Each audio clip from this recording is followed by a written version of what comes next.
Karena tidak setiap kali ponsel berbunyi, jantung langsung berdebar. Takut itu dari penagih hutang, takut ada pesan tagihan, takut ada telepon yang mengingatkan bahwa tanggal jatuh tempo sudah dekat. Yang lebih berat lagi, gaji baru masuk sebentar, tetapi sudah habis untuk membayar cicilan. Kalau kamu sedang mengalami hal seperti ini, percayalah, kamu tidak sendirian. Ribuan bahkan jutaan orang pernah terjebak dalam lingkaran utang dan pinjaman online. Kabar baiknya, utang bukanlah hukuman seumur hidup. Selama masih ada kemauan dan strategi yang tepat, utang bisa dilunasi sedikit demi sedikit sampai akhirnya benar-benar bebas. Di video ini saya akan membahas langkah praktis yang bisa membantu kamu keluar dari utang dan pinjol lebih cepat. Tonton sampai selesai karena di bagian akhir saya akan membagikan satu kesalahan yang sering dilakukan banyak orang sehingga utangnya justru semakin besar. Halo teman-teman, selamat datang kembali di channel Sahabat Keuangan Keluarga. Di sini kita belajar bersama tentang cara mengatur keuangan, membangun masa depan yang lebih baik, dan mencapai kebebasan finansial. Kalau kamu suka konten seperti ini, jangan lupa klik tombol subscribe dan nyalakan lonceng notifikasi agar tidak ketinggalan video bermanfaat lainnya. Langkah ke-1, berhenti menambah utang baru. Ini adalah langkah pertama yang paling penting. Banyak orang ingin melunasi utang, tetapi di saat yang sama masih terus menambah utang baru. Ibarat ember bocor, kamu terus mengisi air, tetapi lubangnya tidak pernah ditutup. Akibatnya, ember tidak akan pernah penuh. Kalau saat ini kamu memiliki pinjaman online, kartu kredit, cicilan, atau utang lainnya, usahakan jangan mengambil pinjaman baru untuk kebutuhan konsumtif. Karena biasanya yang terjadi adalah gali lubang tutup lubang. Utang lama belum selesai, muncul utang baru. Lalu utang baru ditutup dengan utang yang lebih baru lagi. Sampai akhirnya jumlah utang mencapai sangat besar. Mulai hari ini, buat komitmen pada dirimu sendiri bahwa tidak akan mengambil utang baru kecuali benar-benar darurat dan sangat mendesak. Langkah kedua, hitung semua utang secara jujur. Banyak orang takut melihat total utangnya. Akibatnya mereka memilih menghindar. Padahal masalah yang tidak dihitung tidak akan pernah selesai. Ambil kertas atau buku aplikasi catatan, lalu tulis nama pemberi pinjaman, total utang berapa, cicilan bulanannya berapa, bunganya berapa, tanggal jatuh temponya kapan. Tulis semuanya, jangan ada yang disembunyikan. Ketika semua data sudah terlihat, kamu akan lebih mudah membuat strategi pelunasan. Ingat, kamu tidak bisa mengalahkan musuh yang tidak kamu kenali. Langkah ketiga, bedakan kebutuhan dan keinginan. Saat sedang terlilit utang, fokus utama adalah bertahan dan melunasi kewajiban. Artinya, pengeluaran harus dievaluasi dan ditekan. Coba lihat pengeluaran selama 1 bulan terakhir. Apakah masih ada nongkrong berlebihan, jajan setiap hari, langganan aplikasi yang jarang dipakai, belanja online impulsif, ganti gadget padahal yang lama masih bagus. Kalau masih ada, saatnya dikurangi. Mungkin terasa berat, tetapi ingat, pengorbanan sementara jauh lebih baik daripada bertahun-tahun hidup dalam tekanan utang. Langkah keempat, gunakan metode snowball. Metode ini sangat populer dalam pelunasan utang. Caranya sederhana, urutkan utang dari yang paling kecil sampai yang terbesar. Fokus lunasi utang terkecil terlebih dahulu, sementara utang lainnya tetap dibayar minimal sesuai kewajiban. Ketika utang terkecil sudah lunas, uang cicilannya dialihkan ke utang berikutnya, lalu lanjut lagi ke utang berikutnya. Efeknya seperti bola salju yang menggelinding dan semakin besar. Keuntungan metode ini adalah memberikan motivasi psikologis.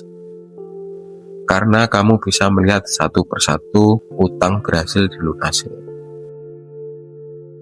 Langkah kelima, cari tambahan penghasilan. Ini langkah yang sering dilupakan. Banyak orang hanya fokus menghemat, padahal ada batas seberapa banyak kita bisa mengurangi pengeluaran. Tetapi penghasilan memiliki potensi untuk terus bertambah. Coba pikirkan, apa yang bisa kamu lakukan untuk menghasilkan uang tambahan? Misalnya, jualan online yang lagi marak, menjadi reseller, jasa ketik, jasa desain, menjadi affiliate, menjual makanan, menjual produk digital, menjadi tukang pijat, menjadi freelancer. Misalkan kamu mendapatkan tambahan 1 juta rupiah per bulan. Dalam 1 tahun itu berarti 12 juta rupiah. Jumlah yang cukup besar untuk mempercepat pelunasan utang. Langkah ke-6, jangan menghindari penagih. Banyak orang panik ketika ditagih. Akhirnya nomor telepon diganti, pesan tidak dibalas, telepon tidak diangkat. Padahal tindakan seperti ini sering membuat situasi semakin rumit. Jika memang mengalami kesulitan membayar, cobalah berkomunikasi dengan pihak pemberi pinjaman. Jelaskan kondisimu secara jujur. Tanyakan apakah ada kemungkinan restrukturisasi atau penjadwalan ulang pembayaran. Tidak semua akan menyetujui, tetapi komunikasi yang baik biasanya lebih membantu dibanding menghilang tanpa kabar. Langkah ke-7, jual aset yang tidak produktif. Ini memang tidak nyaman, tetapi kadang perlu dilakukan. Lihat barang-barang yang jarang digunakan, misalnya HP cadangan, motor yang tidak dipakai, koleksi tertentu, barang elektronik penganggur. Jika hasil penjualnya bisa mengurangi utang secara signifikan, timbangkan langkah ini. Karena tujuan utamanya adalah mengurangi beban bunga dan tekanan finansial. Langkah ke-8, siapkan dana darurat kecil. Banyak orang berhasil melunasi utang, tetapi beberapa bulan kemudian berutang lagi. Kenapa? Karena tidak memiliki dana darurat. Saat ada kebutuhan mendadak, mereka kembali meminjam. Mulailah menabung sedikit demi sedikit, tidak perlu langsung jutaan. Target awal bisa 500.000 sampai 1 juta rupiah. Dana ini akan menjadi benteng agar kamu tidak kembali terjebak utang. Kesalahan terbesar yang harus dihindari. Nah, ini bagian yang sangat penting. Kesalahan terbesar adalah berharap masalah utang akan hilang dengan sendirinya.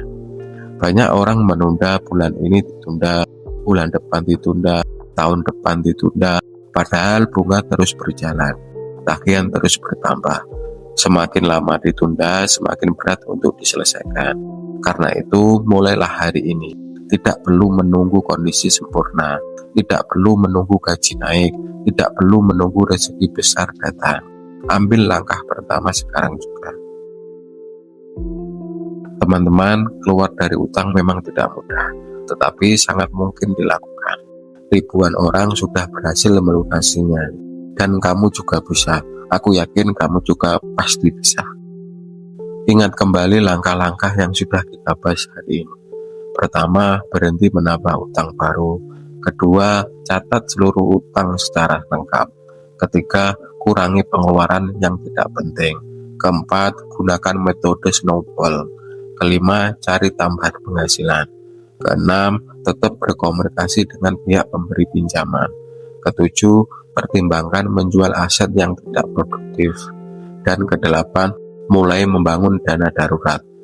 Lakukan secara konsisten, sedikit demi sedikit, karena kebebasan finansial bukan soal seberapa cepat kamu berlari, tetapi seberapa konsisten kamu melangkah. Kalau kamu mendapatkan manfaat dari video ini, jangan lupa klik tombol like, subscribe, dan bagikan video ini kepada teman atau keluarga yang sedang berjuang keluar dari utang. Tulis juga di kolom komentar, saya siap bebas utang. Saya doakan semoga kondisi keuangan kalian semakin membaik dan impian finansial kalian segera tercapai. Sampai bertemu di video berikutnya. Terima kasih sudah menonton. Salam sukses untuk semuanya.